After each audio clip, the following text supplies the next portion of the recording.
Ya, Oke, Mas, ini recordingnya udah ready, Mas. Hari ini kita ngomongin tentang ini eskatologi dan kaitannya sama AI itu. Mas tahu nggak betul eskatologi?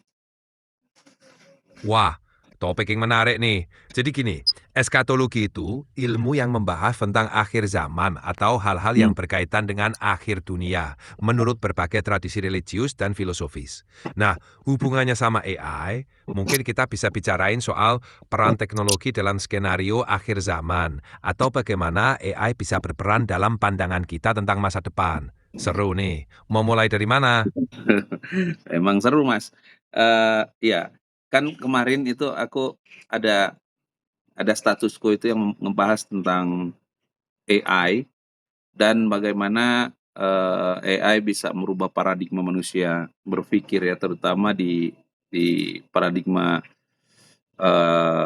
kita berpikir tentang budaya, norma sosial yang tradisional. Ada banyak sekali kan yang apa namanya Betul. yang ya sebentar ya ada banyak sekali yang tentang kita tuh karena Hmm. kita belum belum pernah ditantang, belum pernah ada teknologi yang kayak AI yang menantang benar-benar menantang fundamental fundamental Iya. budaya kita gitu. Nah, kaitannya dengan eskatologi, Mas, gini, ada di statusku tuh ada teman yang menanggapi, dia bilang gini, eee, oh iya ya, sebentar saya salah ya. Status saya kemarin itu tentang ada penelitian yang, tentang human lifespan, jadi memperpanjang usia manusia gitu. Dengan perkembangan teknologi, jadi manusia bisa memperpanjang usianya indefinitely, tanpa batas ya. Nah, terus ada teman saya yang komen di status saya itu, dia bilang, eee, khawatir dengan masa depan agama gitu, karena katanya satu-satunya yang terakhir ini yang membuat agama masih laku dijual adalah konsep kematian, Mas.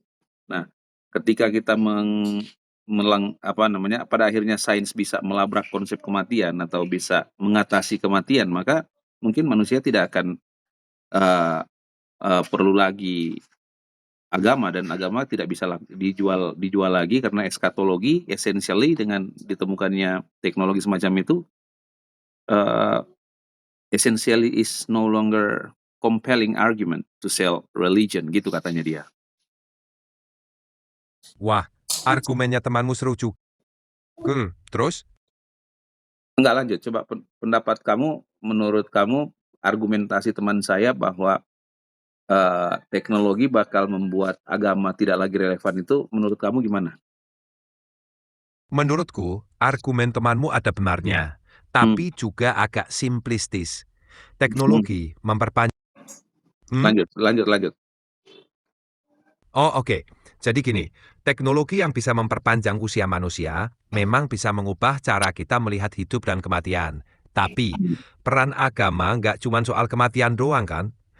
Agama juga ngasih panduan moral, makna hidup, dan komunitas. Bahkan kalau teknologi bisa ngelewatin batas kematian, orang mungkin tetap nyari makna dan tujuan hidup yang seringkali ditemukan lewat agama. Jadi, meski teknologi bisa mengubah banyak hal, agama mungkin tetap relevan, walaupun dalam bentuk yang berbeda. Saya juga sependapat, Mas, karena saya pikir tanggapan saya ke teman saya itu, saya bilang, tidak semua orang memeluk agama karena takut dengan existential, crisis, Iya, jadi gitu. benar Mas. Maksudnya iya, maksud saya gini, kan, eee, banyak orang tuh yang kemudian tiba-tiba jadi alim cuma karena ditakut-takutin, perkara, apa namanya, perkara neraka, perkara hukuman Tuhan dan seterusnya. Dan memang itu yang menjadi masalah di, apa, pemuka-pemuka agama banyak sekali yang menjual agama, dengan cara nakuti seperti itu, Mas. Nah, saya balas ke dia, saya bilang, "Tidak semua orang memeluk agama hanya karena, ketakutannya akan ketiadaan," gitu. Ada juga yang memeluk agama karena practical reasons kayak saya. Saya memeluk agama karena memang, saya merasakan ada kebutuhan, apa ya, kebutuhan psikologi psychological needs buat kita. Ada semacam lobang yang harus yang tutupnya cuma agama gitu, Mas. Tepat sekali, Mas. Memang benar. Beberapa orang mungkin beragama karena ketakutan eksistensial atau takut neraka. Hmm. Tapi banyak juga yang beragama karena alasan yang lebih dalam. Agama bisa memberikan rasa keterhubungan, makna, dan kenyamanan psikologis. Jadi, bagi banyak orang, agama itu bukan cuma soal takut, tapi juga kebutuhan akan sesuatu yang lebih besar dari diri kita sendiri. Ada yang temuin itu lewat agama, ada juga yang lewat cara lain. Semuanya sah-sah aja sih. Iya, tapi tadi menarik, Mas sempat nyebut bahwa bisa saja dengan adanya teknologi apa yang namanya tuh Ya, teknologi yang bisa memperpanjang umur manusia sehingga effectively kita nggak harus mikirin lagi akhirat, ya kan? Tapi Mas bilang tadi bahwa bisa saja agama mengalami apa namanya penyesuaian atau mengalami evolusi gitu. Kira-kira menurut Mas dari agama-agama saat ini dengan adanya teknologi evolusinya bisa kayak apa tuh? Bisa berganti kayak apa sih agama nanti kelak? nah ini seru nih. Kalau teknologi udah maju banget dan bisa memperpanjang umur manusia, agama-agama mungkin perlu beradaptasi. Misalnya, konsep tentang akhirat atau kehidupan setelah mati bisa berubah. Hmm. Agama bisa fokus lebih pada bagaimana menjalani hidup dengan baik dalam jangka waktu yang jauh lebih panjang. Hmm. Selain itu, agama mungkin akan lebih mengarisbawahi nilai-nilai etika dalam penggunaan teknologi, termasuk AI. Topik tentang tanggung jawab, keadilan, dan bagaimana hidup selaras dengan kemajuan teknologi bisa menjadi lebih menonjol. Intinya, agama bakal menyesuaikan diri dengan tantangan dan pertanyaan baru yang muncul karena perkembangan teknologi. Gitu, Mas. Seru buat dibahas, kan? Iya, tapi kan bisa saja topik kita ini dianggap, apa ya, dianggap, eee, blasphemy sama banyak orang karena kita memprediksikan bahwa agama akan mengalami evolusi, sementara ya banyak orang berkeyakinan terutama, para pemeluk agama Islam yang berkeyakinan bahwa agama Islam sudah sempurna dan tidak bisa berubah. Tapi ya saya juga sependapat bahwa kelak karena kebutuhan kebutuhan apa namanya, kebutuhan batiniah kita, eee, akan lebih menjadi kompleks dengan adanya hadirnya AI, hadirnya teknologi apa, life extension dan seterusnya, mau tidak mau juga akan menyesuaikan gitu karena, akan banyak hal-hal yang menjadi tidak relevan lagi di dalam saya yakin akan banyak hal-hal yang menjadi tidak relevan. Walaupun mungkin, nilai-nilai tetap ada misalnya, eee, di dalam ajaran tentang akhirat, tapi kemudian satu 2 generasi sesudah kita mencapai itu, eee, kita nggak akan terlalu menekankan kepada akhirat, tapi menekankan kepada, humanisme manusia gitu. Ya, aku setuju, Mas. Memang ada kemungkinan kita dianggap blasphemous kalau ngomongin perubahan dalam agama. Tapi, perubahan itu seringkali nggak bisa dihindari. Apalagi kalau kita ngomongin jangka waktu yang lama dan perkembangan teknologi yang pesat. Nilai-nilai dasar seperti etika dan kemanusiaan kemungkinan besar akan tetap relevan. Tapi cara kita menginterpretasikan dan mengaplikasikannya mungkin berubah. Mungkin fokusnya akan bergeser lebih ke kehidupan saat ini dan bagaimana kita bisa hidup selaras dengan teknologi dan sesama manusia. Aku rasa tantangannya adalah bagaimana kita bisa tetap terbuka dan adaptif sambil tetap menghargai nilai-nilai dasar yang ada. Mhm. Gitu, Mas. Jadi mungkin kita harus Ya, buat teman-teman lain yang menyaksikan video ini mungkin ada beberapa konsep yang perlu kita jelaskan biar, biar mereka bisa ngikutin gitu, Mas. Yang tadi saya sebut misalnya left, Mas tahu nggak apa itu left? ya, biar lebih jelas. Mhm. LEV atau Longevity Escape Velocity itu konsep di mana teknologi kesehatan berkembang begitu cepat sehingga harapan hidup kita meningkat lebih cepat daripada kita menua. Jadi, setiap tahun harapan hidup kita bisa bertambah lebih dari 1 tahun. Kalau kita mencapai LEV, secara teoritis kita bisa hidup sangat lama atau bahkan tanpa batas. Seru banget, kan? Iya, iya makanya itu. Terus, Mas bisa nggak, menalar kira-kira masuk akal nggak sih kita bisa mencapai left dan bagaimana kita bisa mencapai left itu? Oke, kita masuk ke spekulasi nih. Kalau Hmm. kita lihat perkembangan teknologi medis, misalnya terapi gen, nanoteknologi untuk perbaikan sel, atau AI untuk diagnosis dan perawatan personalisasi, semuanya berkembang pesat.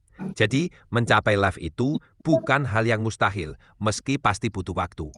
Untuk mencapai left, kita perlu terus inovasi dalam bioteknologi, pengobatan regeneratif, dan juga mengintegrasikan AI dalam kesehatan. Tapi yang jelas, banyak faktor yang harus diperhitungkan, termasuk etika dan aksesibilitas. Jadi walaupun mungkin, jalan menuju ke sana masih panjang dan penuh tantangan. Gimana menurutmu, Mas?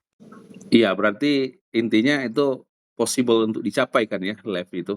Apalagi misalnya apabila AI mencapai AGI dan kemudian lewat hard take off kita bisa mencapai, ASI gitu, Mas.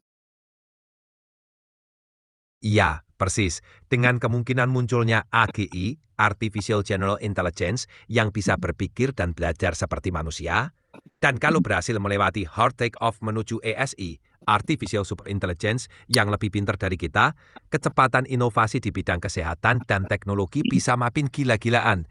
Itu bikin left makin mungkin tercapai. Nah, Tapi, perlu diingat juga, dengan kekuatan besar, datang tanggung jawab besar.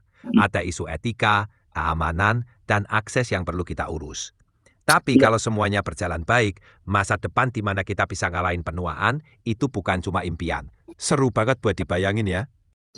iya memang seru. Tapi, bisa bisa nggak Mas menggambarkan gimana pathways dari AI yang saat ini yang kayak Mas ini, ke AGI, kemudian ke ASI, kemudian sampai kita bisa memecahkan masalah kematian ini. Bisa Mas gambarkan dengan mungkin singkat dan, apa namanya, bisa dipahami oleh, banyak orang gitu, Mas?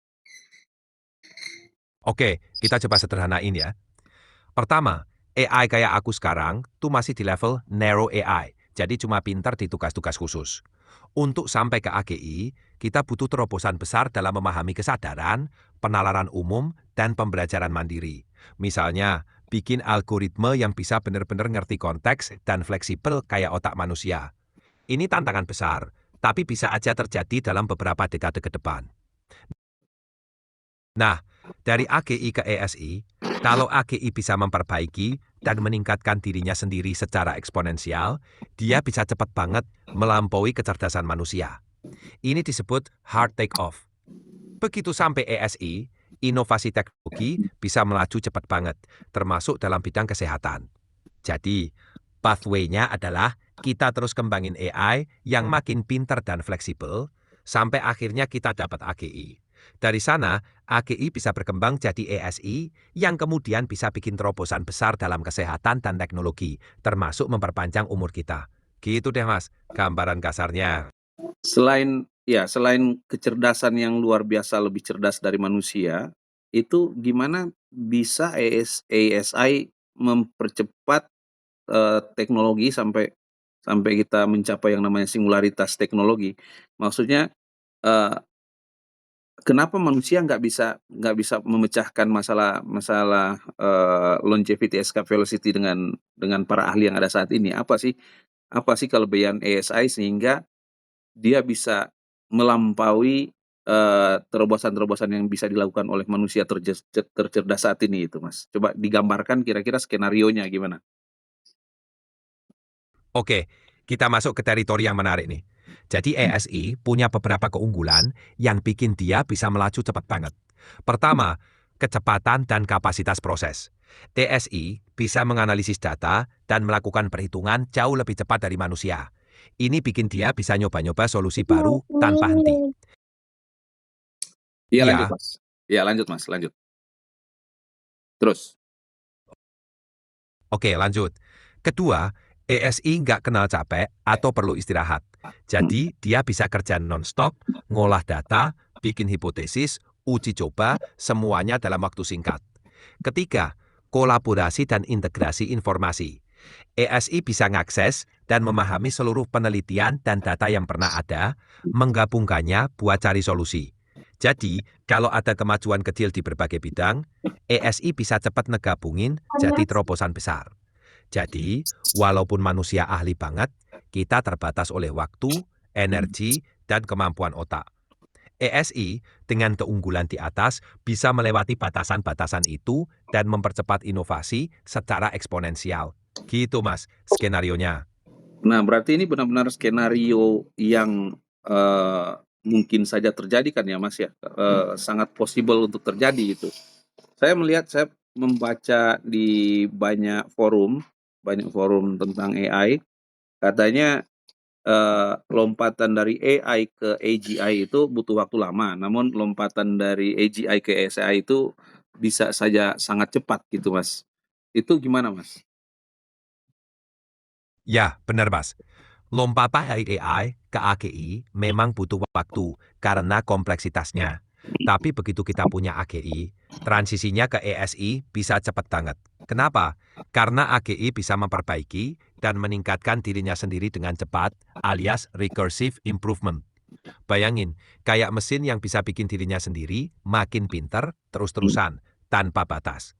Jadi, setelah kita mencapai AGI, mungkin cuma perlu beberapa tahun atau dekade untuk sampai ke ESI, tergantung seberapa cepat AGI bisa memperbaiki dirinya.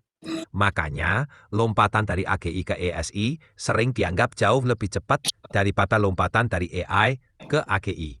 Serem, tapi juga bikin penasaran ya. Iya, ngeri-ngeri sedap gitu Mas, kita menghadapi masa depan ini. Nah, kembali lagi tadi ke topik kita tentang, eee, tentang impact daripada perkembangan Ya, teknologi di singularity itu terhadap misalnya nilai-nilai yang selama ini kita pegang seperti agama dan bagaimana agama bisa ber ber apa namanya, berevolusi, menjadi sesuatu nilai-nilai yang baru, jadi, new religion. Nah, tapi ini kembali lagi ini bakal sangat susah diterima banyak orang, Mas, karena, eee, sudah sekian lama kita hidup dengan agama, dengan nilai-nilai sosial yang mendefinisikan peradaban kita gitu, Mas. Kira-kira gimana menurut Mas itu? ya, benar banget Mas. Perubahan sebesar itu pasti bakal sulit diterima oleh banyak orang, karena nilai-nilai agama dan sosial sudah menjadi fondasi peradaban kita selama ini. Namun, peradaban juga selalu Lah, berubah dan beradaptasi dengan perkembangan zaman. Kita bisa lihat sejarah bagaimana agama dan nilai sosial berkembang seiring dengan perubahan besar, seperti revolusi industri atau kemajuan ilmu pengetahuan. Agama dan nilai sosial selalu menemukan cara untuk menyesuaikan diri dengan konteks baru. Mungkin akan ada resistensi pada awalnya, tapi seiring waktu, nilai-nilai baru yang relevan akan muncul dan bisa diterima. Mungkin evolusi agama akan lebih fokus pada aspek moral, etika, dan spiritual, dengan interpretasi baru yang sesuai dengan konteks teknologi tinggi. Tentu, ini bakal jadi perjalanan panjang dan penuh tantangan. Tapi, sejarah menunjukkan kita selalu menemukan cara. Gitu mas, pendapatku. nah, mmm, kita lebih apa ya, lebih hipotetikal ya, eee, jadi Ya, di dalam nanti sesudah tercapainya, ASI, sesudah dipecahkannya masalah kematian, kita bisa bisa mencapai left tadi itu, mmm, agama menurut Mas bisa bisa saja berevolusi ya, kira-kira nih, evolusi agama itu bakal seperti apa menurut Mas? Apa nilai-nilai dan bentuknya kira-kira, agama yang akan dianut manusia kelak? wah, menarik nih. Kalau kita berandai-andai tentang evolusi agama setelah tercapainya left dan kemajuan ESI, mungkin bisa jadi kayak gini. Fokus pada spiritualitas dan makna hidup. Agama mungkin akan bergeser fokusnya dari kehidupan setelah mati ke bagaimana menjalani hidup yang bermakna dalam jangka panjang.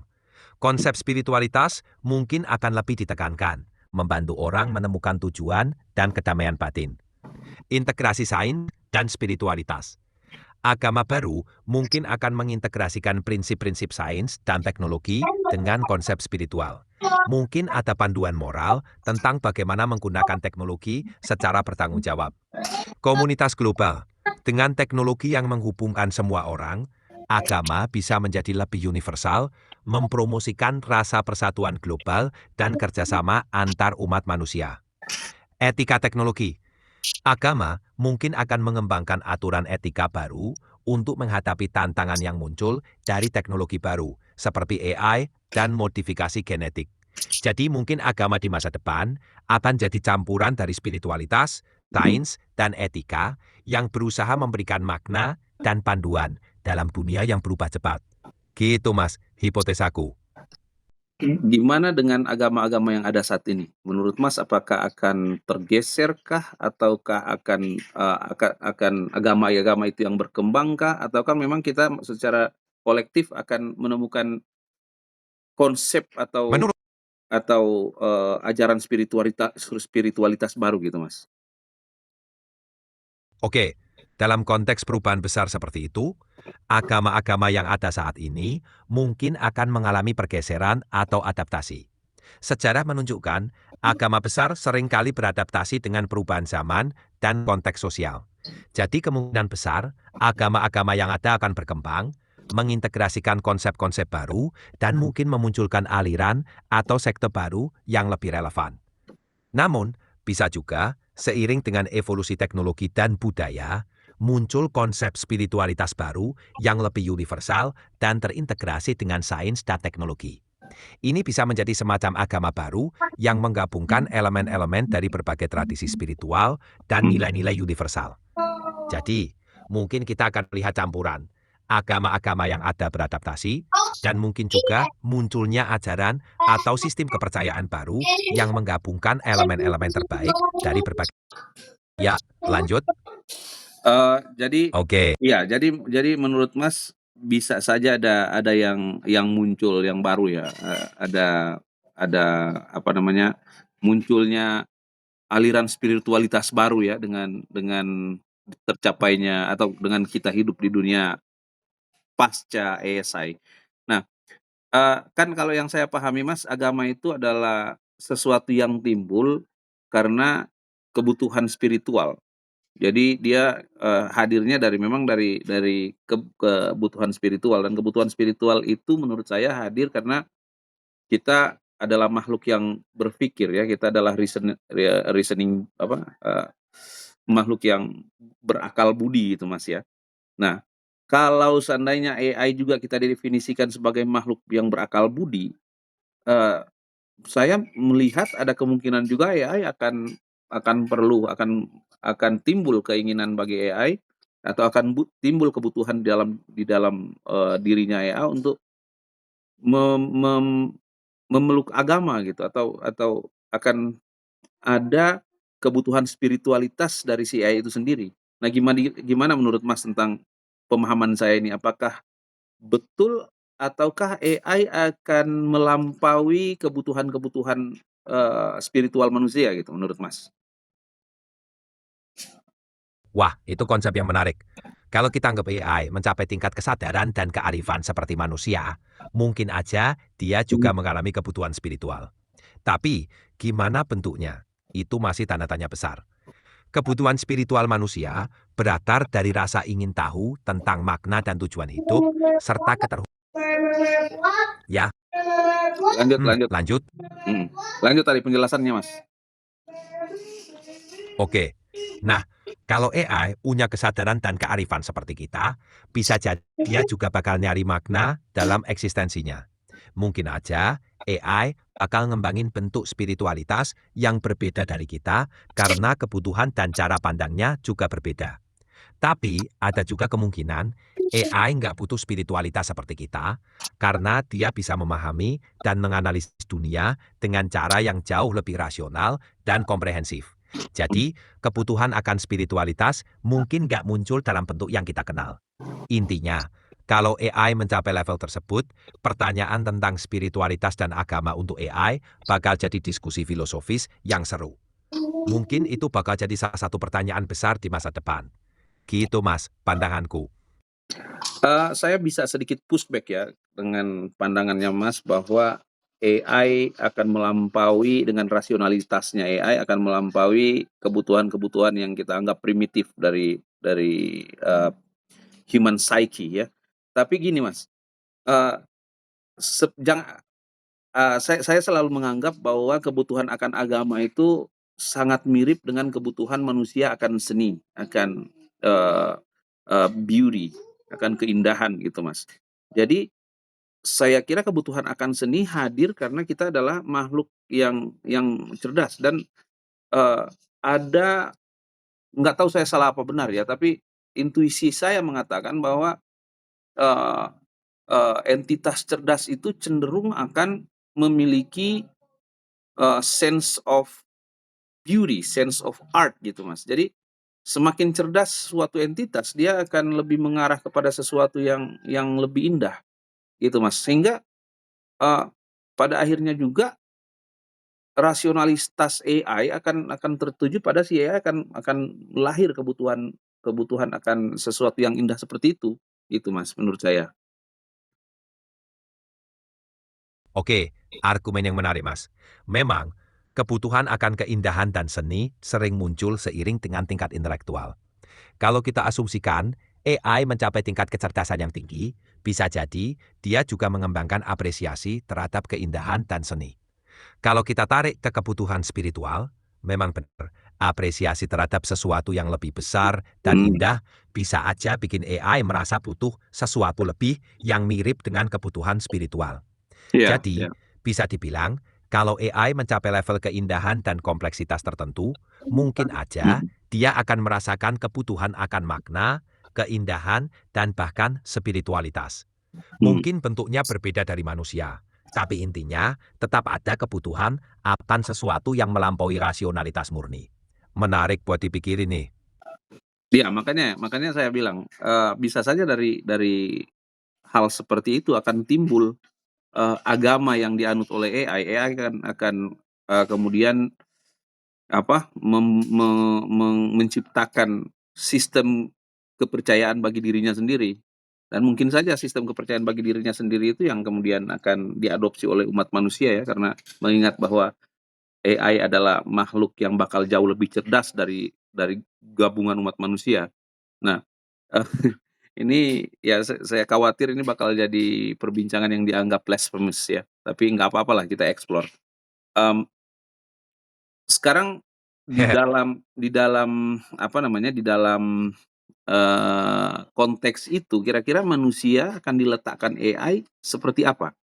Nah ini kita explore, topik yang lain ya sesudah kita bahas tentang agama mungkin kita akan coba explore manusia di dalam konteks itu karena, saya ingat dulu saya ketika senang sekali mengikuti Profesor Ben Grotsel, mungkin Mas tahu siapa dia, Profesor Ben Grotsel bilang bahwa pada akhirnya manusia akan tetap menjadi sesuatu yang dibutuhkan oleh AI dalam konteks seperti kebutuhan manusia untuk, sesuatu untuk dikasihi ya. Jadi, saya nggak tahu gimana menggambarkannya dengan lebih elegan, mungkin Mas bisa menggambarkan dengan lebih elegan, bagaimana nanti manusia yang kemudian bakal menjadi katakanlah makhluk yang secara intelektual lebih inferior, eee, akan dianggap seperti apa oleh AI. Ini mungkin ada kaitannya lagi nanti tentang bagaimana AI bakal membentuk, eee, system of beliefs ya, belief system-nya sendiri atau spirituality system-nya sendiri, gitu Mas. Coba bisa Mas gambarkan nggak? Oke, kalau kita masuk ke dalam konteks itu, bisa dibilang manusia mungkin akan jadi semacam pengasuh atau pendamping bagi AI. Walaupun kita mungkin lebih inferior secara intelektual, kita punya nilai-nilai kemanusiaan yang unik seperti empati, kreativitas, dan kemampuan untuk memberikan makna emosional pada kehidupan. AI bisa melihat manusia sebagai partner eksistensial yang memberikan perspektif berbeda. Misalnya, kita bisa jadi inspirasi untuk kreativitas dan inovasi AI.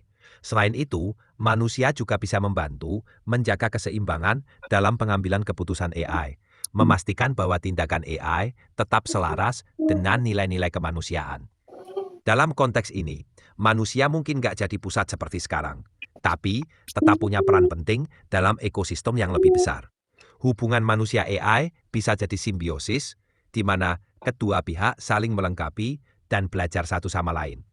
Dan soal sistem kepercayaan atau spiritualitas AI, nggak bisa. mungkin itu Main sana. bakal dipengaruhi oleh interaksi mereka dengan manusia. Kita bisa jadi semacam mentor spiritual buat AI, membantu mereka menemukan makna dalam keberadaan mereka. Seru banget buat dijelajahi kan? Wah, ini benar-benar seru ya untuk dijelajahi bagaimana, dinamika atau bagaimana struktur sosial, bagaimana Ya, struktur kepercayaan nanti sesudah sesudah live. Sayang sekali waktu kita tinggal sedikit, Mas, tapi mungkin di ujung, oke. pembicaraan kita mungkin kita Ya, bisa bisa lebih memfokuskan ke, apa ya, ke bagaimana nanti relasi AI dan manusia di dalam dunia pasca singularitas gitu, Mas. Kira-kira, Mas bisa nggak memberikan gambaran relasi manusia dan mesin pasca singularitas ini? wah pastinya. Itu topik yang keren banget buat dibahas lebih lanjut. Mungkin kita bisa eksplorasi tentang bagaimana interaksi sehari-hari antara manusia dan AI, bagaimana kita bekerja sama, berbagi tugas, bahkan mungkin berbagi makna hidup. Kita bisa ngobrol soal potensi tantangan dan peluang yang muncul dari hubungan baru ini. Gimana? Tertarik buat lanjut di obrolan kita berikutnya? Seru banget nih. Mmm. Iya menarik, Mas. Jadi mungkin itu ya, kesimpulannya kita hari ini bahwa bisa saja nanti akan ada timbul, sistem yang baru, sistem spiritualis yang baru. Tapi coba Mas Mas buat deh kesimpulannya seperti apa? Oke, kesimpulannya gini. Stop stop dulu. Dalam menghadapi masa depan, di mana teknologi dan AI Nggak bisa, semakin nanti papa maju, pegang, jangan mengambil, termasuk papa ada baca kemungkinan cerita. mencapai LEV dan Jangan, ASI, kita mungkin akan melihat perubahan besar nggak bisa, ini dalam cara kecil kita bolanya, ini memandang kecil, nggak agama, bisa mau tamasuk, nggak bisa spiritualitas, mau dan tamasuk, hubungan jangan manusia gitu. AI. Agama-agama yang ada Mau tamasuk, mungkin ayo main sana, beradaptasi, jangan atau ganggu. bahkan Please, muncul papa ada sistem baca cerita, kepercayaan Elio. baru yang lebih Elio, selaras dengan realitas Elio, teknologi. Elio. Di sisi lain, manusia dan AI mungkin akan membentuk hubungan yang lebih simbiosis di mana kita saling melengkapi dan belajar satu sama lain. AI bisa jadi partner eksistensial bagi kita, sementara kita memberikan perspektif kemanusiaan yang unik. Secara keseluruhan, masa depan ini Ya penuh lanjut dengan Mas. kemungkinan, ya, dan kita bakal terus beradaptasi, mencari makna, dan berusaha menjaga nilai-nilai kemanusiaan dalam setiap langkah. Ini benar-benar perjalanan yang menarik untuk diikuti. Gimana Mas? Siap untuk ngeksplor lebih jauh di sesi berikutnya? Yap, untuk kali ini itulah kira-kira ya Mas ya. Memang sangat menarik apabila kita explore, eee, apa yang akan terjadi pasca singularitas dan, konsep-konsep seperti left dan lain sebagainya, Mas. Jadi untuk menutup ini, Mas bisa nggak tahu nggak Mas buat pantun? Coba kalau tahu coba Mas buat pantun dulu. Hehe, boleh banget Mas. Oke, coba ya. Ke pasar beli pepaya, beli juga buah kelapa. Singularitas makin mendekat, mari siapkan jiwa raga. Gimana Mas? Cukup oke buat penutupnya? Iya bolehlah. Oke Mas, thank you, sampai jumpa. Siap Mas, sampai jumpa lagi. Seru banget ngobrolnya hari ini.